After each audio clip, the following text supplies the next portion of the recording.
Gumagawa ka ng video sa Facebook o Meta or TikTok? Kailan ba talaga dumadating ang sahod pag kumita ka? Sige, ituturo ko step by step kung kailan ka babayaran. Una, importante malaman mo na ang Facebook o Meta ay nagbabayad buwan-buwan para sa nagawang content na kumikita. Pero may rules at timeline na kailangan mong maintindihan. Ito yung payout cycle. Ganito ang typical schedule.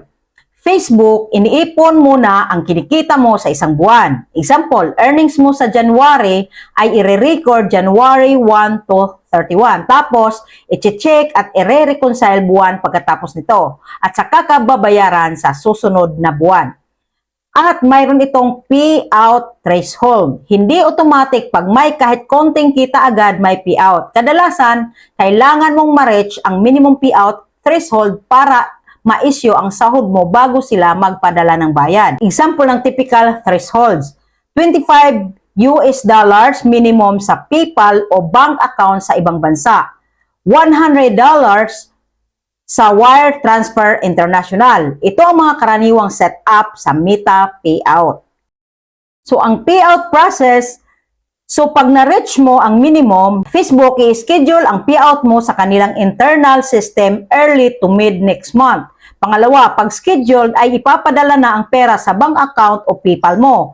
Bank transfer usually 1 to 7 business days. PayPal madalas 1 to 3 business days. Wire mas matagal minsan, depende sa bank or region mo. Pero tandaan, kung hindi mo pa na-verify lahat ng info mo sa bank, tax, identity, maaring ma-delay ang payout.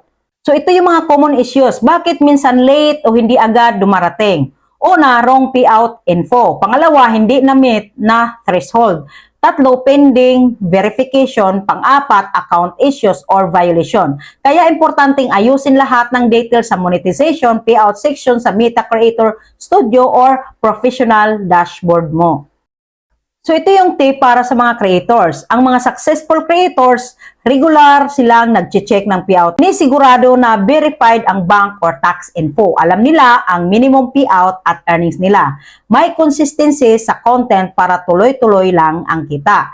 Kaya kung nagtatanong ka na kailan ba ang sahod ko sa Meta or Facebook, tandaan mo, monthly ang cycle. Next month pa kasi nire-reconcile earnings, then patawid sa account mo. Follow mo ako for more creator tips.